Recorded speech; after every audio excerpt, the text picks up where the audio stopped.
Assalamualaikum warahmatullahi wabarakatuh.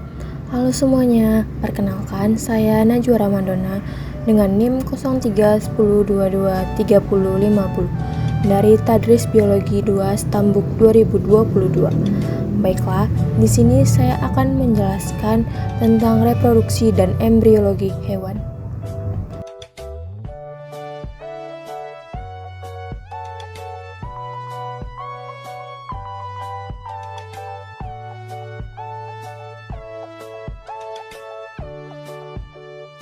Apa sih yang dimaksud dengan embriologi hewan? Mari kita simak penjelasan berikut ini.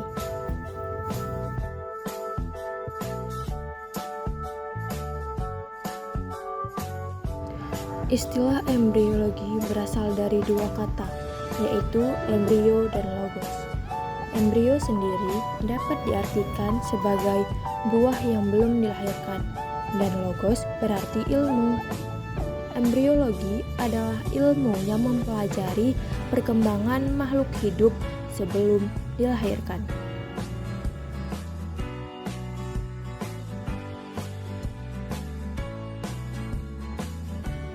Embrio merupakan suatu tingkat perkembangan atau kehidupan awal individu yang dimulai sejak terjadinya pembuahan sampai sebelum dicapainya suatu bentuk struktur maupun fungsi yang sudah tetap, seperti pada orang tuanya. Dalam istilah biologi, perkembangan manusia memerlukan pertumbuhan dari zigot bersel satu ke manusia dewasa.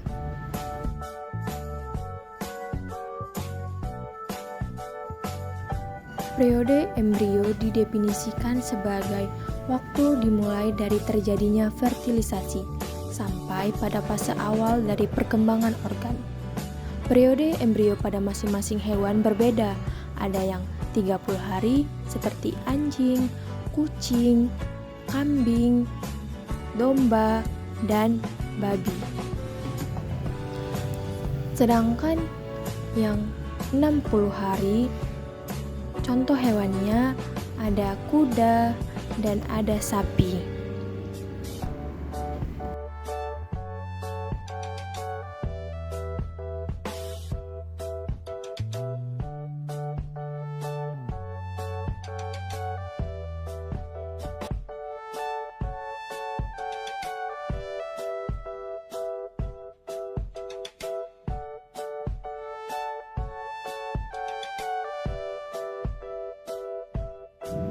Pertumbuhan dan perkembangan pada hewan serta manusia.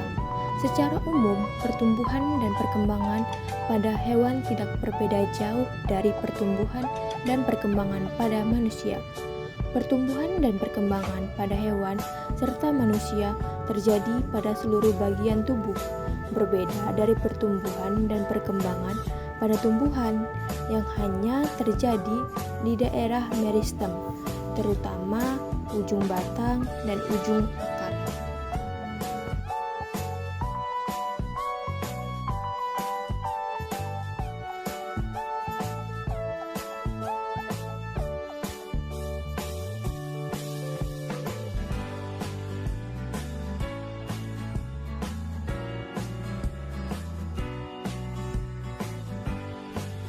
Perkembangan pada hewan dan manusia terdiri atas dua tahap. Tahap yang pertama yaitu tahap embrionik, merupakan fase pertumbuhan dan perkembangan yang terjadi sebelum kelahiran. Tahap kedua, tahap pasca embrionik, merupakan fase pertumbuhan dan perkembangan yang terjadi setelah kelahiran.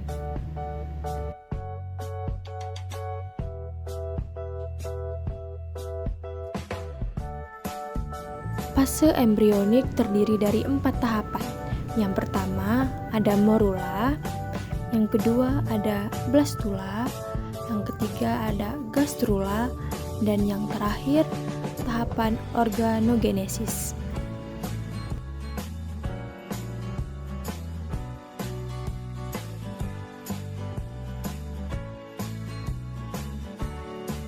Tahap yang pertama yaitu ada morula.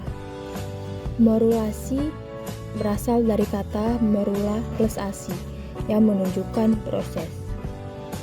Morulasi merupakan suatu proses yang membentuk morula berupa sekumpulan sel yang berasal dari pembelahan zigot. Dari zigot yang awalnya hanya satu sel saja membentuk segerombolan sel. Proses ini disebut dengan morulasi. Sementara itu, segerombolan sel tersebut disebut dengan morula. Morula terdiri dari kumpulan sel-sel. Sel-sel dari morula ini satuannya disebut dengan blastomer.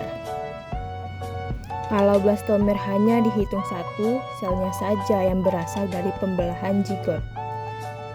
Pada proses morulasi akan terjadi pembelahan zigot, tetapi tanpa diikuti dengan pembesaran sel.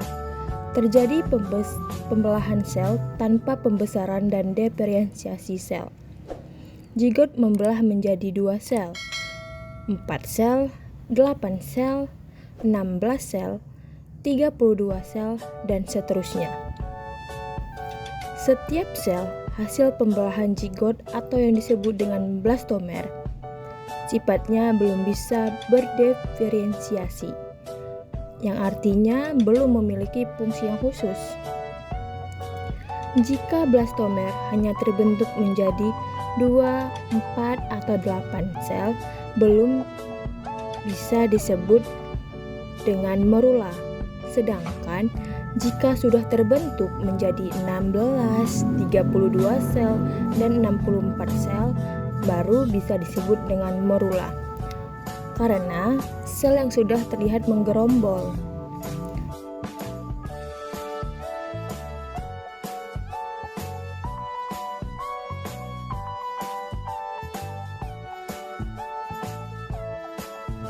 Baiklah, di sini kita ringkas istilah-istilah yang sedang kita bahas. Yang pertama ada morulasi. Morulasi merupakan proses pembentukan morula. Yang kedua, morula. Morula merupakan sekumpulan sel yang terdiri dari blastomer. Jika blastomer hanya 2 atau 4 dan 8 sel belum bisa disebut dengan morula.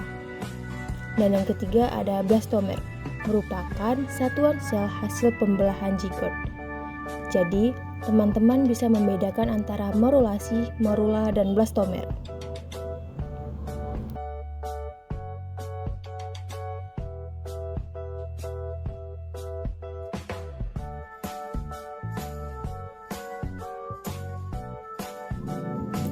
Pada saat pembelahan sel, terjadi pembelahan yang tidak bersamaan. Pembelahan yang cepat terjadi pada bagian vertikal yang memiliki kutub fungsional atau kutub hewan (animal fold) dan kutub vegetatif (vegetal fold). Antara dua kutub ini dibatasi oleh daerah sabit kelabu. Setelah pembelahan terjadi pada bagian vertikal, kemudian dilanjutkan dengan bagian horizontal yang membelah secara aktif sampai terbentuk 8 sel. Pembelahan sel berlanjut sampai terbentuknya menjadi 16 sampai 64 sel.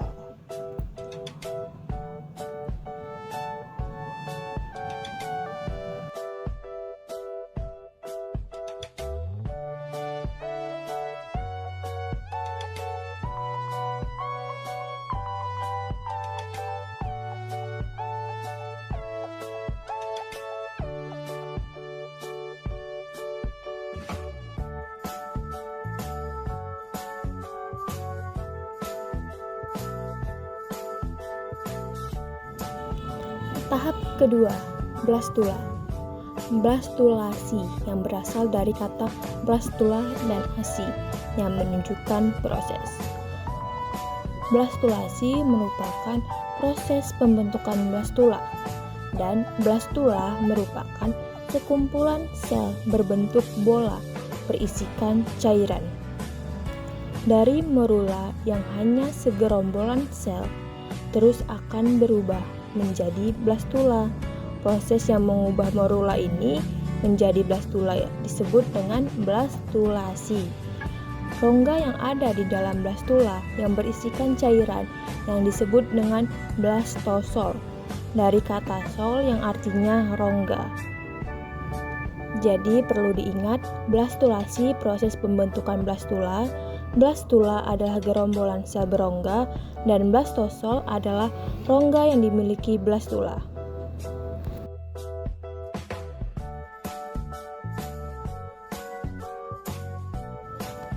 Proses blastulasi pada hewan berbeda-beda tiap hewannya, tetapi selama blastulasi akan terjadi 3 hal penting. Yang pertama, terjadi pembelahan sel. Jumlah selnya akan lebih banyak dari morula. Yang kedua, terjadi pembesaran sel, dikarenakan zona pelusida yang sudah hilang. Dan yang ketiga, yaitu mulai terjadi diferensiasi sel untuk menghasilkan beberapa tipe sel yang berbeda.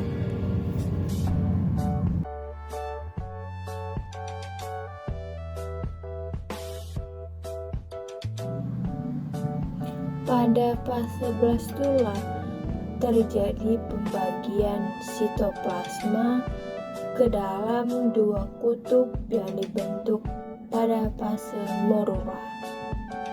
Konsentrasi sitoplasma pada kedua kutub tersebut berbeda.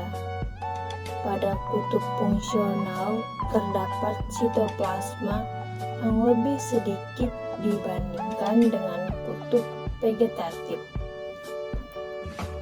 Konsentrasi sitoplasma yang berbeda menentukan arah pertumbuhan dan perkembangan hewan selanjutnya. Pada fase ini, kutub fungsional dan kutub vegetatif telah selesai dibentuk. Hal ini ditandai dengan dibentuknya rongga di antara kedua kutub yang berisi cairan dan disebut dengan blastosol.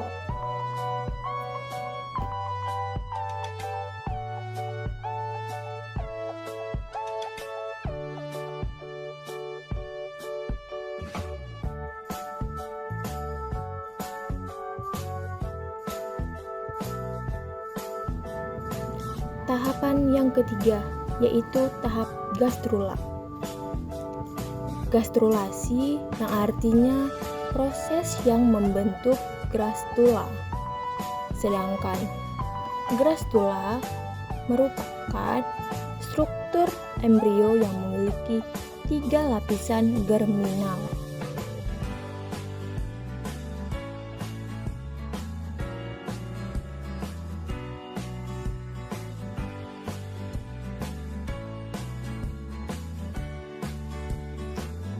Lapisan germinal adalah lapisan yang berisi kumpulan sel embrio yang sudah terverifikasi untuk berkembang menjadi bagian tubuh tertentu atau yang disebut dengan organ.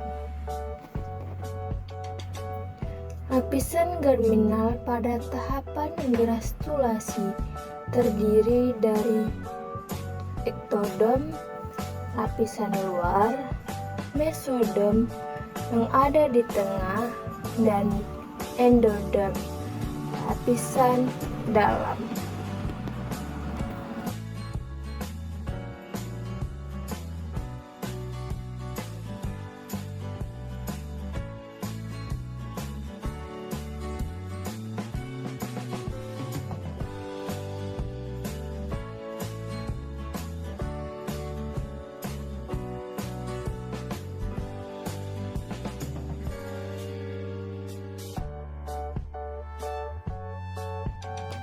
Bagian ektodom akan menjadi kulit dan bagian endodom akan menjadi berbagai macam saluran.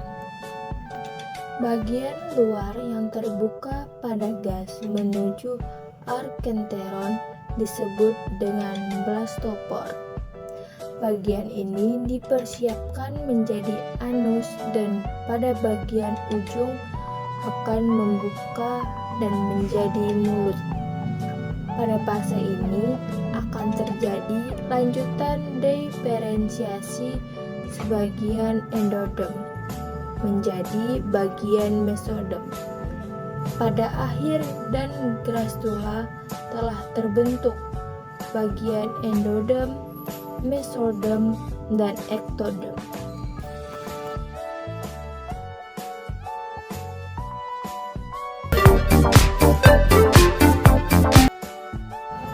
Yang keempat, tahapan organogenesis.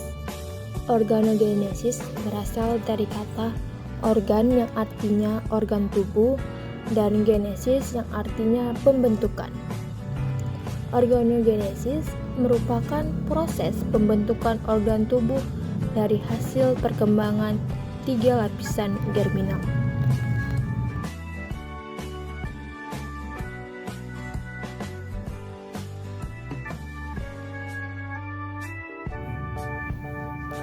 Pada fase ini mulai terjadi diferensiasi dan organogenesis pada struktur dan fungsi sel untuk menjadi jaringan yang spesifik. Proses ini dikendalikan oleh faktor gen yang dibawa pada saat terjadi pembentukan kutub fungsional dan kutub vegetatif.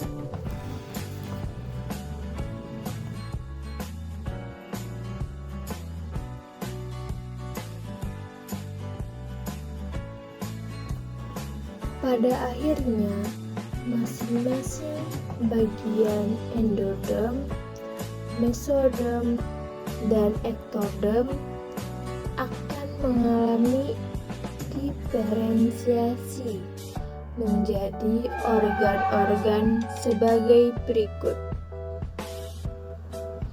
Ektodem akan mengalami diferensiasi menjadi epidermis, rambut, kelenjar minyak, kelenjar keringat, imel gigi, sistem saraf, dan saraf reseptor.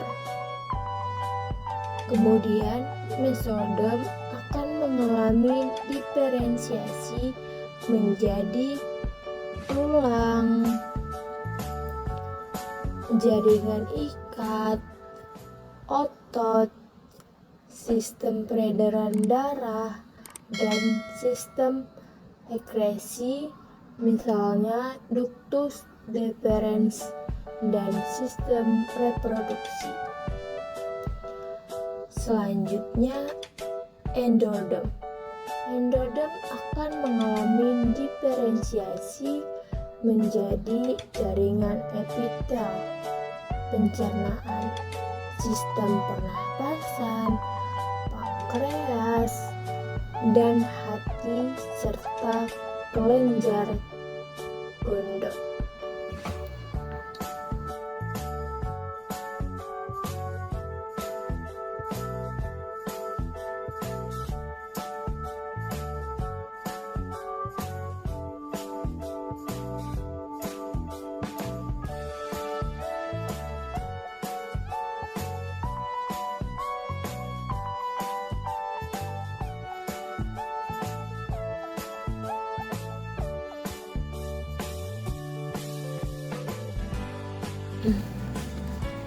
Dalam proses diferensiasi dan organogenesis, bagian yang berdekatan saling mempengaruhi.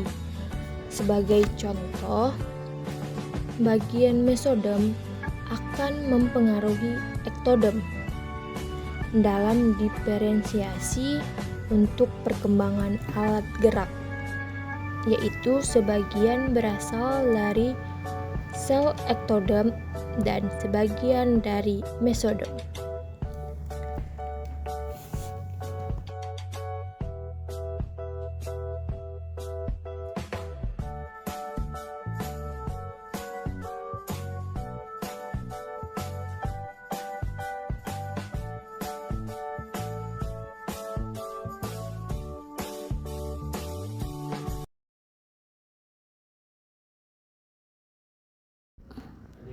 Fase pasca embrionik.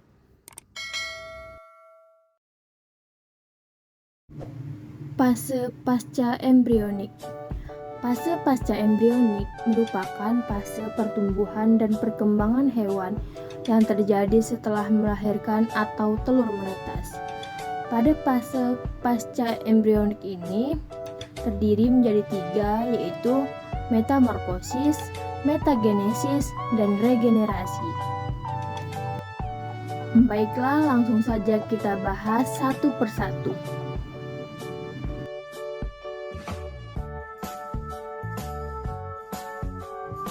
Metamorfosis yang berasal dari kata meta dan morph. Meta yang artinya berubah dan morph yang artinya bentuk.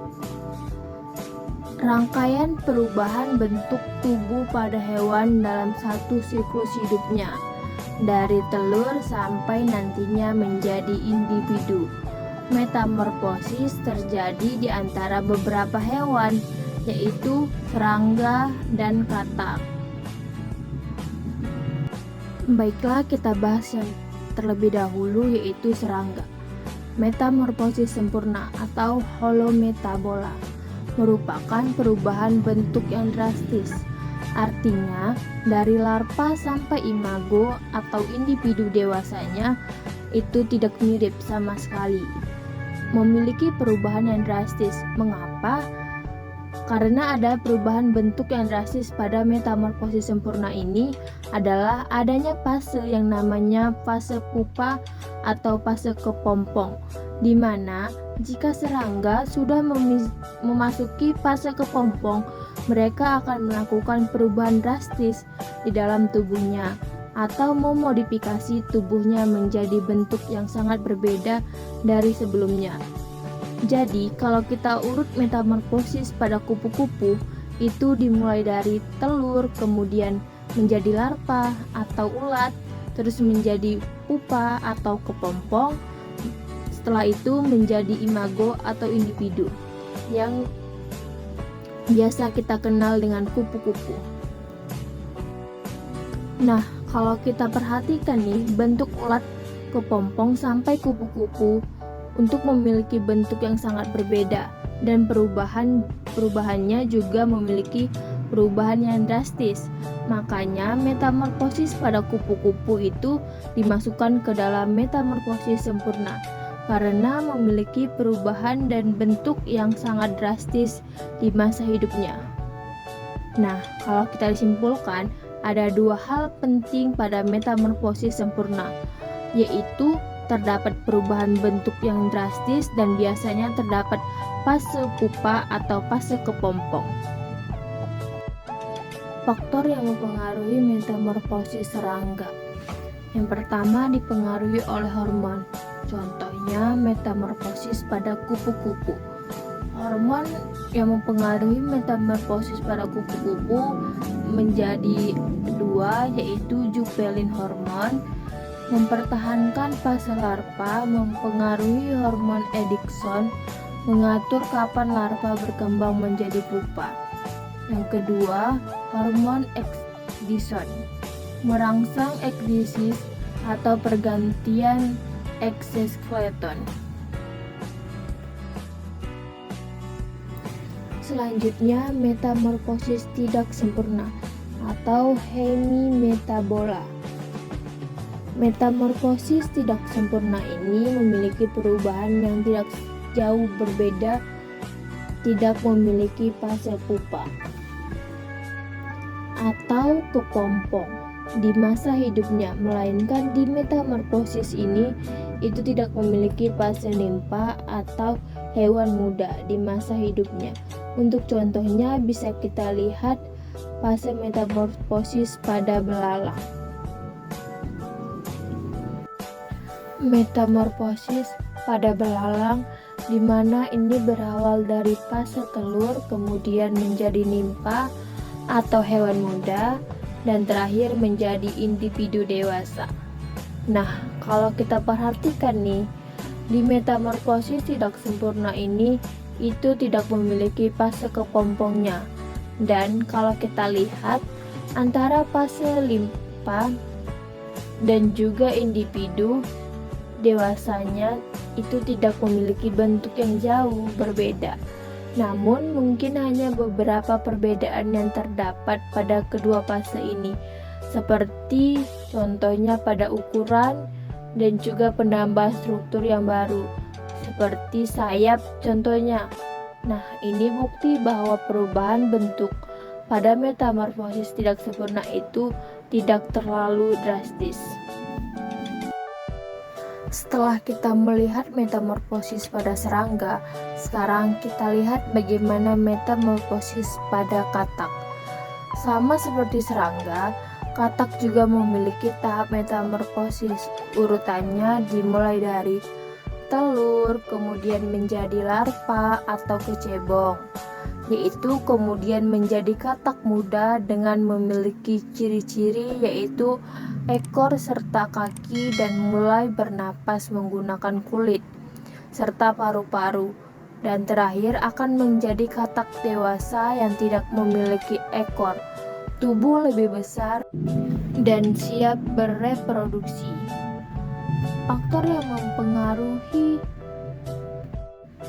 metamorfosis pada katak ini yaitu terdiri dari dua hormon, yaitu hormon prolaktin dan juga tiroid. Hormon prolaktin itu akan berfungsi untuk menghambat perkembangan larva menjadi sangat mudah, sedangkan tiroid akan mendorong perkembangan larva katak menjadi katak muda. Baiklah, selanjutnya fase pasca embrionik yang kedua yaitu metagenesis. Metagenesis bisa kita artikan sebagai pergiliran atau perubahan cara reproduksi suatu individu dalam satu siklus hidupnya. Jadi, yang ditekankan di metagenesis ini adalah perubahan cara reproduksinya. Mau itu yang awalnya memiliki reproduksi seksual berubah menjadi reproduksi aseksual. Begitupun sebaliknya. Baiklah, di sini kita ambil contoh pada reproduksi ubur-ubur. Ubur-ubur itu bisa bereproduksi secara aseksual maupun secara seksual. Satu siklus hidupnya fase ubur-ubur. Yang melakukan reproduksi secara seksual itu adalah fase medusa. Sementara yang bereproduksi secara aseksual itu di tahap atau di fase polip. Nah, secara lengkapnya untuk metagenesis ubur-ubur itu seperti ini. Yang pertama, metagenesis pada ubur-ubur berawal dari medusa. Medusa ini merupakan bentuk ubur-ubur yang kita kenal pada umumnya, dan di mana mereka bisa berenang secara bebas dan bereproduksi dengan cara seksual. Artinya, mereka melakukan peristiwa peleburan sel gamet membentuk zigot. Selanjutnya, zigot akan berkembang menjadi larva bersilia yang bernama planula. Planula akan menempel pada substrat dan membentuk polip. Di fase inilah terjadi perubahan reproduksinya, karena polip akan bereproduksi secara aseksual yang akan membentuk tunas atau segmen-segmen baru melalui proses yang disebut dengan strobilasi. Segmen yang dihasilkan dari strobilasi ini akan disebut sebagai strobila.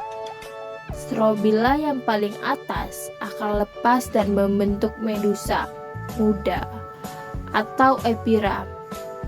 Epira inilah yang akan berkembang menjadi medusa atau ubur-ubur.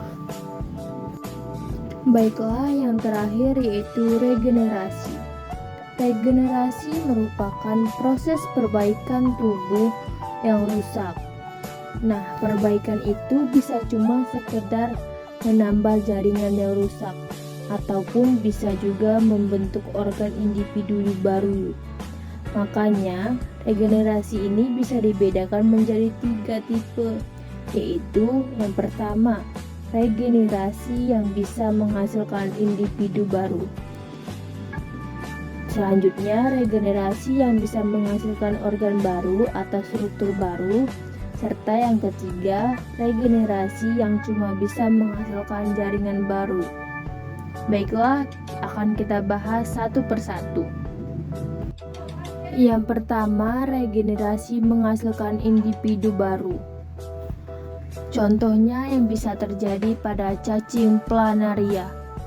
Nah, ketika tubuh cacing planaria itu dipotong, masing-masing tubuhnya itu tetap akan bisa berkembang menjadi individu baru.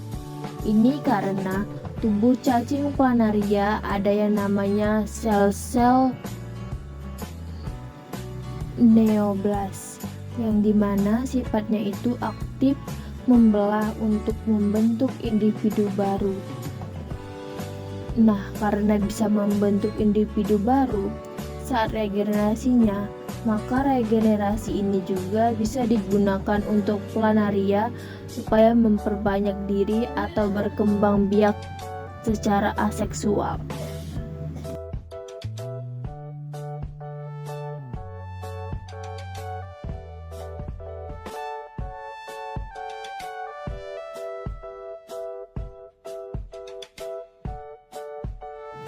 Selanjutnya, regenerasi membentuk organ atau struktur baru.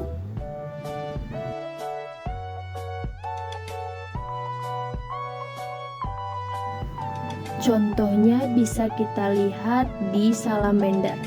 Jadi, saat kaki atau bagian tubuh salamander itu dipotong, maka bagian yang dipotong atau struktur yang dipotong itu bisa beregenerasi untuk membentuk tangkai baru atau organ baru.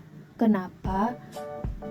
Karena salamander ini bisa membentuk sel-sel gastema di sekitar bagian luka, di mana sel-sel bersema ini memiliki sifat aktif untuk membelah sehingga bisa membentuk sekumpulan sel yang bisa terus berkembang menjadi kaki baru.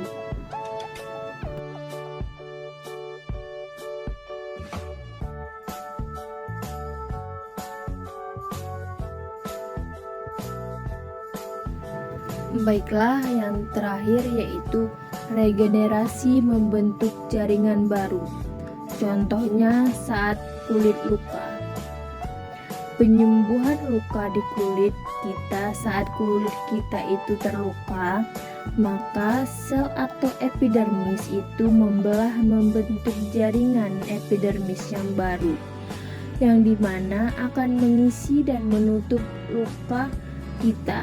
Jadi luka kita itu akan sembuh. Dan perlu diingat, kemampuan regenerasi pada manusia hanya bisa menghasilkan jaringan baru atau sebatas ini saja, dan tidak bisa sampai menghasilkan organ atau individu baru, karena manusia tidak memiliki blastema dan gastema seperti salamander dan juga planaria. Baiklah, mungkin itu saja materi yang dapat saya sampaikan. Semoga bisa dipahami dan dimengerti. Semoga materi yang saya sampaikan bermanfaat untuk semuanya. Terima kasih.